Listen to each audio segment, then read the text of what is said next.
Good evening and welcome to the Imagination Factory. This is our very first episode. I'm Sara and that's Keith, and we are going to take you through the process of creating a story from start to finish. And we're super excited that you're joining us. Yeah, so I guess we can talk a little bit about like who we are and why we're doing this. So I'll start. So as Sarah mentioned, I'm Keith Grachow. I'm a comic book creator. I illustrate comics, graphic novels, children's books, and I also teach. I love passing on my knowledge, my experience to people so that they can create and have whatever capacity that they want to. And so I've started doing podcasts where I find that I can actually show people live what I'm doing, and I'll doodle something, and you can see the progression from that doodle. But what Sarah and I were we're going to be doing, is taking it even further back, right? And so that's why we're here. I'll let you talk a little bit about yourself, and then we can go from there. Perfect. Well, it's great to see everybody, meet you all. I'm Sara, and I've been a writer for about 20 years. I specialize in kids and family, but I've written all types of genres and all types of mediums. I work in advertising, marketing, digital content, short form, long form.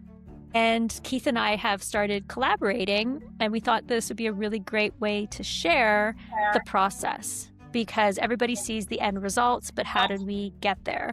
And it's never as easy as it seems like it is. So we wanted to take you through from idea right to finish so that we can experience a story together, and you'll be able to participate. You'll be able to, make comments, ask questions so that we can make sure we're giving you what you want and incorporate you into the story. Yeah, and part of this is also kind of demystifying a lot of the process of creating something. I often get people asking me, how long does it take? And, I can never draw, or I can never do this. I don't understand how to even do very rudimentary things. And so hopefully this Imagination Factory podcast is going to enlighten, so that a lot of those mysteries will be much easier for you to actually accomplish, because you'll see the step-by-step process we go through to get from an idea to a finished product. Yes, exactly. So it's fun learning, and hopefully by the end of it, you'll get to see something from start to finish that you enjoy. All right, so should we get started? Yeah, so I have absolutely no idea what it's going to be. That's kind of the fun part of it. The only conversation we've had about this so far is we're going to basically talk about what kind of genre I might want to draw, what kind of story that Sarah's going to want to write. So uh, I imagine you've written down some ideas, and then we're going to go from there. Yeah, I have. I was thinking about it today, and I put down a number of premises, and then I thought about it as well. I'm like, we almost need to take a step back and figure out what is the whole feel of this project, right? Because there's so many ways we can go, so many different art styles we could choose, depending on if we want to make somebody laugh, if we want to scare them, if we want to give them a sense of adventure. So I thought that would be a good place to start. Like, do you have a vibe that you're feeling right now? Like, is something calling out to you as the type of work you see coming out of this? We've collaborated, as Sarah mentioned, on a couple of things so far, and most of them have been the more all ages younger side. Yeah.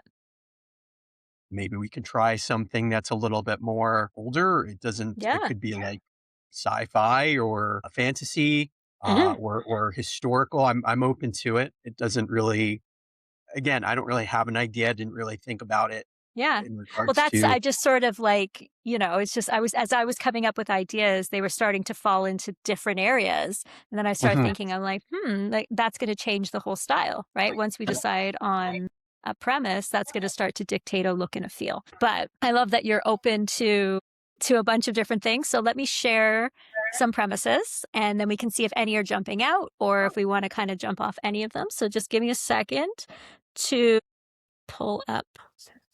So while she's pulling something up here, I'll just explain a little bit of the process of what we're going to be doing. So, as you can see here, she's sharing her screen. I'm going to read, I guess, you can read out loud Hmm. some of what she's written here, and then once we figure out what feels good, the next step after that is I'm going to share my screen and start drawing. So for now, let's see what she's got here. So premise number one, we got one morning. Everyone in the city seems to be following rules the main character never received.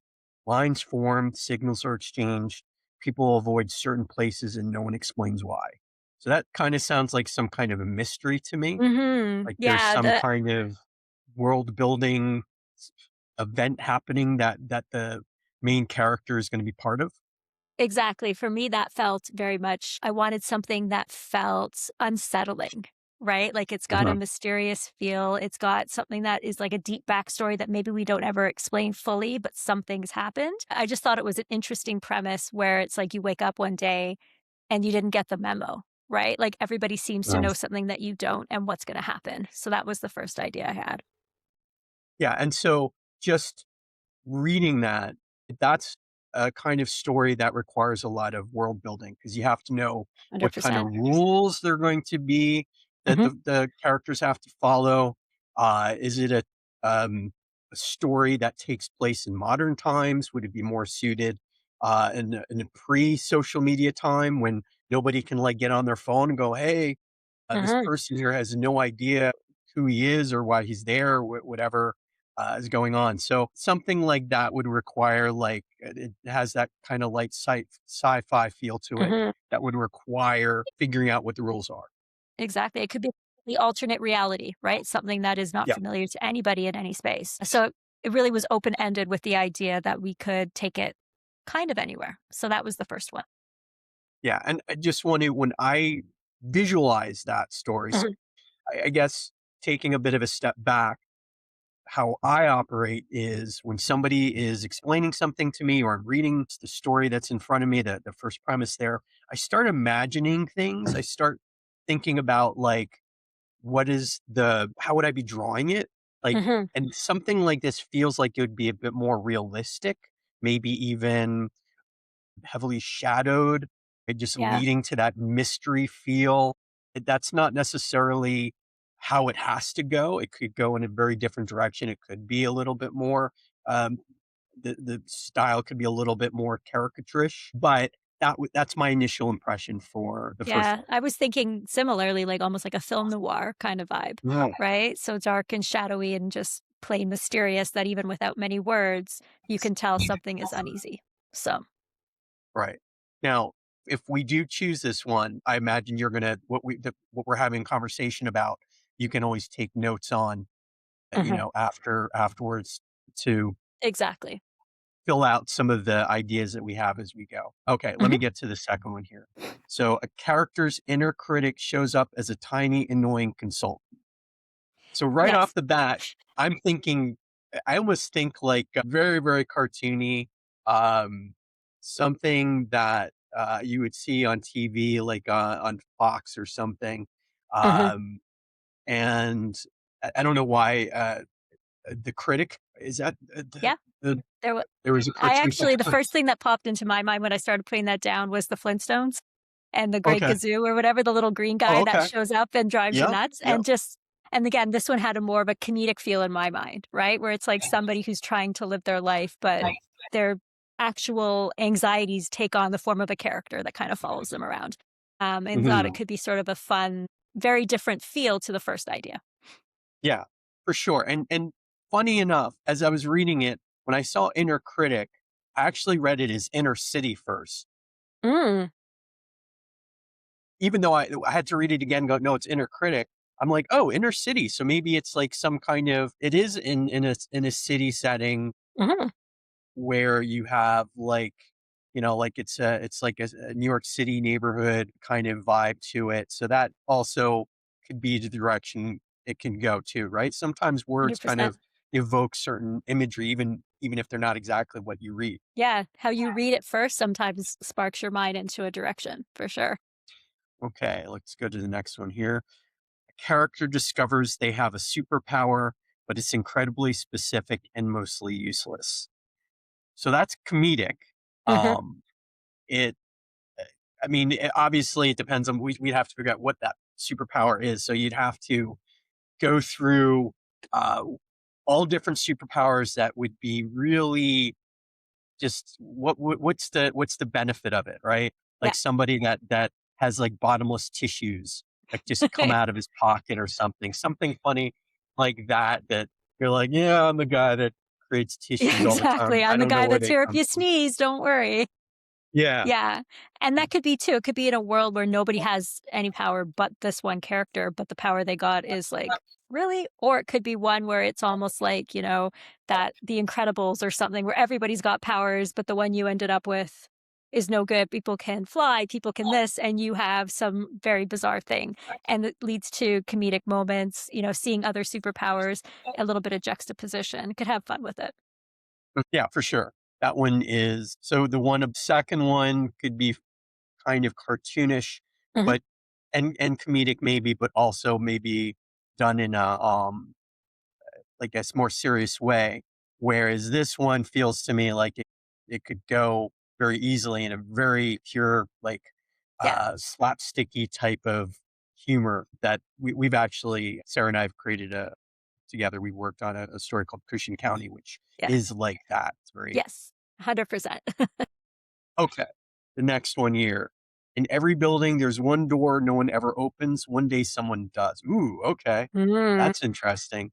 So again, that's like a world building type of story, although I can also see it as being like really kind of like very personal. Like what if we're only seeing this one room, like or don't know that there's a door in every building in the world, but Yeah. let's say this one character only knows about this one room or one door Mhm. in this particular building that they live in, and then so you're really not necessarily you may just be focusing on that space, right? Yeah, it could be very singular character and their battle with themselves in that sort of unsettling Mhm. pace, right? Where it's like something Yeah. happens and then you kind of have those few frames where there's just tension and nothing really happens other than that feeling of the character. Like that one to me just it kind of went into that psychological horror kind of space, which was very different Mhm. to where some of the other ones went and I thought could be interesting. Yeah. Yeah, that's right. I would say that this one could lend very easily to horror, Mhm. um, 100%. especially if you just have like a character coming into this room every day with this one door just staring at it. Like I personally have like nightmares from something that was like in my life when I was a kid, an attic Mhm. door that was connected in the back of my bedroom. And that I can picture it to this day, and there's nightmares I had from it when And things that's would a come out of it. collective experience, right? Like, I feel like many people have that. That's why it's great to play off of because it is something that most people get a shiver if they think of that, right? So Yeah, I mean, so far all these ideas are like sparking imagery in my head, and so it's just more or less a matter of going, what's the thing that I feel like I can start mhm. to work on in front of the camera in a way that with that I'd be able to start really coming up with ideas, right?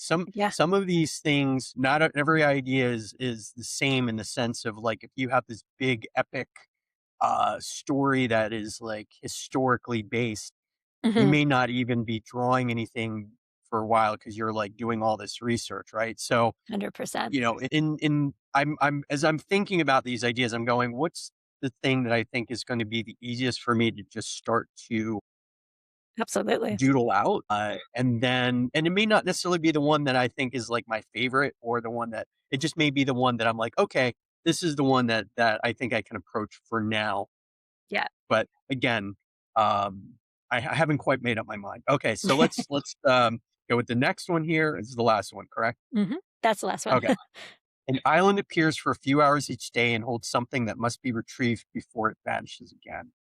So this one feels a little bit similar to the door one, in the Yeah, sense this that one's a there's bit like more of an adventure quest was how I was kind of right. picturing it. So more video game Okay. worlds, like, it's like you have to achieve this goal to get to the next thing, sort of a vibe. But yes, it definitely has some similarities for sure. Yeah, I see what you're saying. Like one of them thematically, one could lend towards like the horror genre, and one could be Hmm. to your point, like an action or like something like Doctor Who-ish, like sci-fi Yeah. fantasy ish Yeah, type of thing. But just the idea that there's this space that is a constant, right? Like that exactly. there's And like that's a this bit thing. unnerving. Yeah. Yeah. Yeah, So exactly. those were my ideas. That's what we're starting with. So now it's up to you as to Mhm. where you think we should focus our energies. So as I said before, it's not necessarily that I think it's the one that I would like. All of them kind of capture my imagination to a degree, and I Hmm. think that, like, I like so, like, for the first one, about, like, the people who or the one person following the rules that the main character never received. That kind of thing would require, I feel like, more world building that we'd have to have more Agreed. conversations about. We'd have to figure out what some of the rules are. Like, I Hmm. don't know who the characters would be, and we'd have to figure out where, as I said before, like, is it taking place in modern times? Is it something 20, 30 years ago? Does it Yeah. take place in Western culture? Like, that kind of thing would require more conversation, I feel. And Yeah. It's therefore, I very think open I'm ended gonna in that respect. yeah, I think I'm gonna avoid that one for now. Hmm. So the second one, that one I like the anything cartoony, something like that appeals to me, because Hmm. I don't really draw it a lot, but I that was kind of I think when I think about when I first started drawing, that would have been the type of characters I would have drawn. I loved, like, Saturday morning cartoons. I loved reading the Sunday paper with all the cartoons and the comic strips in it. Hmm. So that one right away speaks to me. So I'm going to put a pin in that one for a moment. And I just want to just say real quickly that these are going to be about half an hour. So I'm going to probably be drawing for about 10 or 15 minutes. So I do Hmm. want to get to do that really quickly. But I just want to make sure I since we're going to be working on this for the next however many months or weeks at least, I want to make sure it's something I'm going to like. The Yeah. character discovers they have a superpower. So the one that with the tissues kind of like, I mean, it made me laugh too. There is something kind of funny about that. But so again, and that's a bit more cartoony, and I feel like I Hmm. could probably attack that one quite easily. The third one or the fourth one, I'm sorry, the one that one actually, I actually had some thoughts with that Hmm. too. And now that I'm seeing it and thinking about it, I'm actually characters coming into my mind. And then the last one, I think again, it's similar to the first where there's a lot Yeah. of It's world bigger. building. Yeah. I Okay, do agree. you have a preference?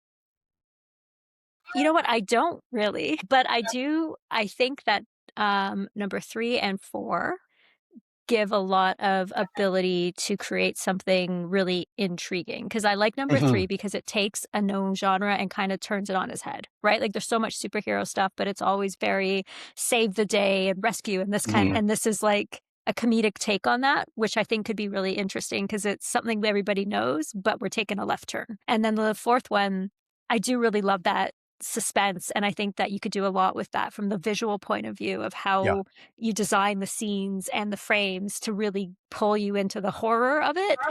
So those would probably be my two top choices from the list.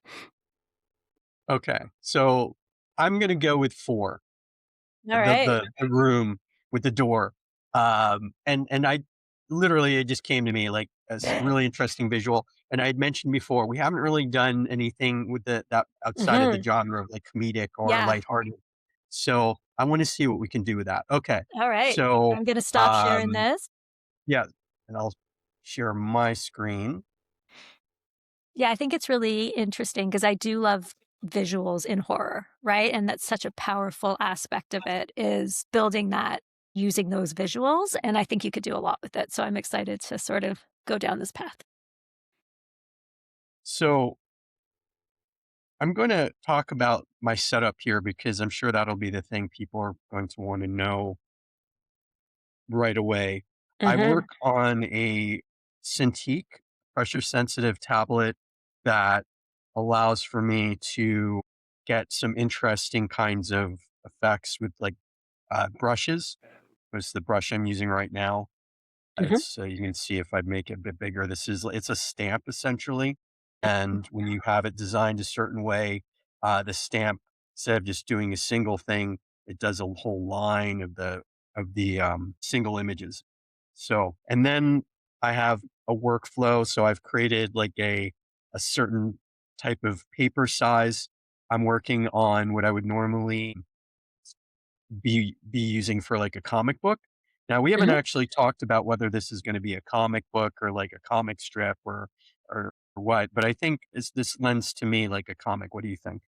I agree. I think that that would make the most sense for the type of visuals it needs to have to tell the story. So yeah, I agree as well. And so I'm working with a brush that you can call it whatever you want. It's pencil brush, doesn't really matter. It's very loose. It creates like a really kind of, you can see here, there's like if I zoom in a little bit more, you can see there's like some real toothy, grainy looks Mhm. to it. It's very organic. And I love that, especially when you're just starting out with concept stuff. You don't want to be so precious with what you're drawing. You want to be able to let it be loose and flowing. And right now, I would say I'm doodling in a organized way. There's like doodling where you're not really so mindful, where you're just letting things flow. Like if I Mhm. were just to like go all over the page and scribble and start to see if I can find images and stuff in there, that would be, right, a way Mhm. to doodle if you're not sure of an idea, if you don't know of, like, any kind of characters that you can think of, and I would have probably done that if I were trying to figure out, like, the one of the other ones with, like, the character on, that's Mm. conscious or whatever.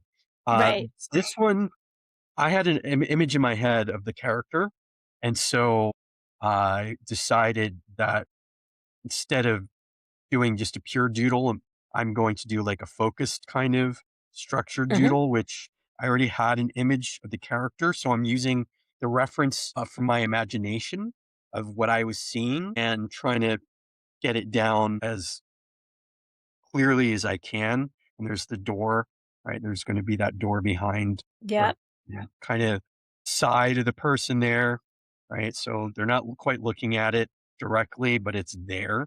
Mhm. And the way I'm approaching this, again, I had this image in my head, and so I just thought it'd be cool to start with this. That's not necessarily how I would start everything. I may just work on like faces or as I said, doodle different Mhm. ideas. But this came to mind right away. This character and uh, the fact that there's this door kind of there, always there. And so that's why I was like, "Okay, that's probably the one I wanna approach right now," because it's easier for me to do something like that where I can show somebody Mhm. scratch. And as I'm drawing, I'm thinking of shapes, I'm thinking of light and dark.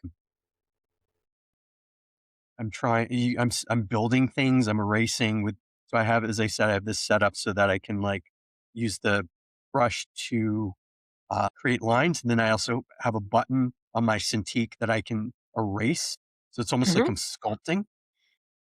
No, it's great, and the nice thing as a writer, often you feel like you need to answer all the questions immediately, right? Like, you have to go with a fully formed idea to an illustrator, but if you have the opportunity to work as a team like this, you're going to allow both the ideas and the visuals to work together and get the most out of both of them, right? So you're not being prescriptive. In my premise, I didn't just say, this is what the person looks like, this is what the room looks like, this is how the story flows. It was very open ended so that Keith could come in and give a visual feel. And then I can turn that into a bit of story and we can go back and forth. And if you get the opportunity, that is a really great working relationship to have with somebody because it lets everybody do what they do best. Yeah, it's nice to be able to have a partner you can, like, trust each other so that you can do what you feel is the best approach to something, Mhm. and I have worked with writers that have very definitive directions Mhm. as to what they wanna do, and that's okay too, but when that happens, you're automatically going to be going in the direction that that writer wants you to go in, Mhm. And so, you know, it's just there's all different, there's nothing like, it's not like a one is better than the other. It's whatever works for you Mhm. as the creative And it team, right? depends Everybody's gonna be if you're different. sharing or leading, right? Like, if you wanna go in with it being your project and hiring an illustrator to execute your vision versus being, "Let's Mhm. do this together," because that's a very different approach, and that's been a lot of how Keith and I have worked together is more of a, "Let's do this together," versus a, "This is mine, and you're being hired to do a specific role." Again, both are they work, and people do both of them, and I've done both as well, but this is a great way to really expand an idea to its full potential because you're not telling somebody what to do, you're working with them. So, as I'm drawing this, I'm not really I didn't know exactly what was happening in this room, but I'm just thinking about, like, what's a cool composition? So I had Mhm, the person sitting on the ground. Again, that just, it wasn't something I preconceived. It just kind of worked out. Um, and then I'm like, well, I need to put something on the ground too, because it otherwise it's just empty space. mhm. I'm like, well, what would be a cool thing to put there? And that right away, I'm like, books. So Yeah. then I'm like, why are there books on the ground? Right. Mhm, And so we have this person who has a door that is always been there and they can't open it. And so they're like reading up on it, right? They've like gone to the library or something where they found a box of books with articles in it about the door. So I don't know. I'm just no. spitballing here. Yeah. And that's kind of why. So right now, maybe the door isn't like so creepy, right? Maybe it's like somebody just moved in. Like maybe Mhm, there's even like, I'm thinking about there'd be like boxes, like on, you know, like they've just moved in to this place in this building, and they have a door that they're like, the landlord didn't give me a key to this mhm. door. Like, what, they didn't tell me there was an extra. I don't remember there being this door here when we were looking earlier, like that kind Yeah. of thing. And then all of a sudden, you know, this person kind of becomes obsessed with like And knowing what's in possibly that. even as the story progresses, the door itself gets more imposing, right? Like, it starts to Mhm. either, like, rot or decay or change color or something about it, so it just becomes its own character, like, it's got its own personality that haunts them, right? Until they we figure out what they're gonna do with it, but I think in the beginning, it's somewhat innocuous. It's a door that doesn't open. It's strange, but not life-changing. But as the story progresses, it itself starts to taunt them. Yeah. So we're coming up on the half hour mark. I think Mhm. what we can do here is let everybody know that we will be doing one of these once a week, Yep. Tuesdays at 7 for 30 minutes. Some of them are going to be live, some of them are going to be pre recorded. Mhm. If they're live, obviously, we want your input while we're doing it. If you have suggestions, comments, anything like that, please let us know. However, if it isn't live, you can still email us or message us through the socials to let us know anything you would like to see for the next episode. But we are going to keep on recording. So what that means is that there's going to be a bit more of a finished illustration here, or maybe Mhm. more conversation directly dealing with coming up with like a concept. So just starting with an idea. So if that's something that interests you, if you'd like to get more information, access to that extra half an hour, we're going to let you know how you can get like a membership. Yeah, and everything will be in the show notes, and, we'll have the links to our social so you can contact us, follow along, and we will see you next time, and we're gonna continue working, so what you see now compared to what you see next time will be a little different. Thanks Thank for you, joining everybody. us. Bye.